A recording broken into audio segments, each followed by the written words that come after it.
And joining us now is Delegate John Bell, who's running in his District 87th. And we wanted to ask him just purely important questions that matter to everybody, all the citizens voting in District 87. But I would start you by asking you about your story. How did you get involved into politics? Well, thank you very much for the opportunity to be here today. First, I believe in public service. After I graduated from high school in 1981, which dates me quite a bit, I joined the U.S. Air Force, and I served in the Air Force for almost 26 years. I retired in 2007, and throughout my Air Force career, not only did I serve in the Air Force, but was involved in community projects every location I served at all over the world. When I retired, I became a volunteer head coach of the boys tennis team at Freedom High School. I did that for 6 years. And frankly, I cared about education funding in my neighborhood, and I had a delegate who voted against that, and I cared about transportation. We had very tough commutes, and I had a delegate who voted 7 out of 7 times against transportation funding, and I just didn't think that was right. So I decided that I would run because I knew I don't have the answers to all the questions, but I certainly will be honest, have integrity, and I will vote for those things that are important to our district. So that's where my journey really started. You are a Democrat, right? And what I wanted to understand from you, Democrats are usually considered more for the minorities, right? They're supposed to be the ones that really care about, and they're very vocal about, some of those things. We are a very minority radio station. What would you like to tell our listeners about this race, and how does it really matter to them? Well, I am a Democrat, and I come from a poor family. My father died when I was 4 years old. My mother was a teacher. And I believe in hard work and really giving everyone a great chance and a path for prosperity. And my life is, I've ended up in the place I'm in today because of hard work and opportunity. So I believe in fairness as well. So I believe everyone should have that chance, and minorities or anyone in this community, that's what I'll fight for. I told you, I know before we started the interview, my brother-in-law is from Ludhiana in Punjab in India. I have a niece and a nephew who are from India as well. And I've talked to them extensively about immigrating to the United States and the challenges involved. And frankly, we have a diverse community, and I think our diversity is our strength, and it's really what makes us the great place that we are. So opportunities and making sure to give a voice to those who don't have a voice is really important. And again, making sure everyone has the tools and the ability and the pathway to succeed. Those are things that I believe in and I'll fight for very vigorously. Now, your opponent is an Indian American, right? And so what are the key differences between you and him, per se? Well, one of the key differences is he aligns himself with Donald Trump. He nominated Donald Trump at the Republican National Convention. Frankly, a lot of Democrats probably will try to attach their Republican opponent this year to Donald Trump, but I'm the only one who actually has a person who they're running against who had the microphone nominated him. And he also, in an interview afterwards, said his words, "I share Trump's core values." And I believe, frankly, those things differentiate us tremendously, because I think it's wrong to, frankly, disrespect women the way that Donald Trump has. I think it's wrong to make fun of someone who has a disability. And I also think his approach to the Dreamers and his approach to immigration and so many other things that have become chaotic in our world today because of President Trump are bad. And my opponent hasn't denounced any of those things. In fact, he called me a racist on his Facebook page when I criticized him for not denouncing Trump's response to Charlottesville. And frankly, the president, when he said he felt that there were blame on both sides, and he repeated that multiple times, equating Nazis with people protesting against Nazis, they're not the same. Nazis are the worst people who've ever walked on the face of the earth, and the damage they did to the world is just immeasurable. So to allow Nazis walking down the street and not protest against the racism and everything that they stand for, I think would be wrong. And to equate the two sides as one, I don't understand that. It disrespects all of us, and frankly, it disrespects everyone who fought in World War II against the Nazis. So to set the record straight, he called you a racist because you called him to attack or condemn whatever happened in Charlottesville. Is that right? That's correct. Frankly, I had a hard time understanding it myself. Okay. But honestly, it's kind of the Donald Trump playbook. Every time someone criticizes President Trump, he blames them for something outrageous or the same. it's a great distraction. It's a great way of moving the eye from you to somewhere else. But I'm really proud and humbled by so many supporters who jumped on his Facebook page and immediately defended me. My own brother-in-law, who I've said is from India, and my niece vigorously defended me. And a lot of my tennis players and people I've had long relationships with from multiple ethnic groups have seen me for years fight for equality and fight against racism in every way I can. So frankly, I think that's one of the worst things you could ever call someone. And I believe that will ultimately be a mistake for him to do that. But I'm really humbled by the people who did come out and support me, and I appreciate that a great deal. Now, moving the conversation towards district, your district rather, what are some of the important things that you think the voters in that district want to be done? A. B, what is the most important issue you're fighting this re-election on? There are many important things. Certainly, transportation is always near the top. We live in a tough district with difficult commutes. Most of us who live in Loudoun don't work in Loudoun. So several things that I'm working very hard to do, even as we speak on the Amazon headquarters, is try to get them to come to Loudoun County and get more jobs in Loudoun County. So then people don't have to work. They don't have to have a job that is so far from their home. Secondly is I've actually worked over the past year with, I did a number of rapid improvement events where I got developers, Loudoun County and VDOT together, and we tried to look at road projects that were in progress or were already bought and paid for but still weren't open, how we could get them open and do that faster. And we've been able to shave significant time off of these connecting roads, particularly getting people out of their communities.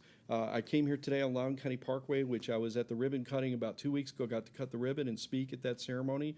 That alone has made a huge difference. So that will continue to be a priority. Certainly healthcare is a top priority. I hear this from people everywhere. They want to make sure everyone has the ability to go to a doctor. And I think, frankly, for Virginia, we need to accept the Affordable Care Act. It is going to be here for a while. We've never done that. It's denying health care to 400,000 people in Virginia. It's denying health care to people in the 87th District. And there's people with disabilities. One of my voters, my constituents, actually has a daughter with Down syndrome. It cost her $17,000 a year for her medication, and she told me she's within 2 years of being bankrupt. If we had the Affordable Care Act, she would have the medicine for her daughter, and frankly, she would be able to do what any parent needs to be able to do and wants to do. So fighting for health care is important, and basically fighting to make sure that everyone gets paid the same amount of money for the same job, and everyone gets a fair shake. I think these are basic things, but they're not always common practice today. I will mention the opioid crisis. This is something that's touched my family. My son, I've been very open about it at his request. He started with opioid addiction. He's 32 years old and lives in Texas, and he's in recovery today and doing well. But many people are not in that situation. And in the 87th District, all over Virginia, all over the United States, and other places in the world, people are struggling with this crisis. It's every ethnic group, it's every income group, it's every age group. I was part of passing 15 bills last year to work on that crisis, and I will continue to work on that because, frankly, it's a critical thing that jeopardizes the future of our next generation. And also having health care and be able to go and see a provider and fight that addiction with professional help is absolutely critical. So the health care goes back to that crisis as well. Basically, the courage to work on the right issues and to do what's right on each one of those issues. That's what I'll focus my time on. And it's a very interesting thing. We had big election last year, right? And some people that we speak to, they're sort of tired of the campaign because that went on from 2015 to 2016. People, what would you tell people to come out and vote this time around? Why is it important for them to come out and vote on November 7th? Well, first, I understand if people are sick of campaigns. Living this every day of my life, I get it. In Virginia, we have elections every year, so we never get a break. Many other states will have elections every 2 or 4 years. But really what I would tell you is the things that affect your day-to-day life, the schools, the roads, the police department, almost all the infrastructure you deal with in your life, that is affected by a state election where it involves the governor, lieutenant governor, attorney general, and your delegate. Versus a presidential election, none of those things are really involved. So while it's very important, your state elections probably have a much greater impact on your day-to-day life, and that's why I would encourage people to go vote. We really shouldn't have 2 or 3 people out of 10 deciding those issues for us, because that's unfortunately sometimes we have 20, 30% of the voters. I believe we should all go out and vote because these are very, very important things. And again, it's our schools, it's our future. One of the things I've fought for a long time is full-day kindergarten. I'm thrilled the Loudoun County School Board has finally voted to approve that and give me a plan, which I've been demanding for years. And I will fight in Richmond to try to get funding for that plan because these are day-to-day issues that will affect our next generation and our current generations. Now, having said all that, right, I just want to bring back, topic to the contest between you and Subakola. What would you think would be your biggest strength over, Suba in this race? Well, first, I'm a lot more experienced, and that's not just because I've served the last 2 years. My Air Force experience, I was a finance officer, and in that role, I managed large budgets and solved financial problems. And I had to work with stakeholders from different perspectives and solve problems together. My last job in the Air Force, I managed a $4 billion budget. So that is a huge thing. And frankly, there's no one in the General Assembly that has that qualification. Because of being a financial professional, which frankly not very many Democrats are, I can speak numbers, I can speak financial issues, and I can work across the aisle. I've got a reputation in Richmond as being a moderate and working with other people. So I think that is a key differentiator, my experience versus Mr. Cola's experience. And frankly, I think the right priorities is a key too. If you look at any of the issues I'm fighting for on my website or in any of my public, I've done 4 town halls after Richmond, and I did a live Facebook town hall from Richmond during the session this year. I've answered every question anyone's ever asked of me. If someone contacts me, they get a response right away. So people know the details behind just a 30,000-foot talking point. Mr. Cola, he has declined to debate me or have any kind of a public forum where he's discussed issues in detail. So I think that's another key differentiator. It's not just some high-level talking point, it's the details behind it. I've fought to lower the Greenway tolls with specific plans on how to do a buyback, which actually would do that.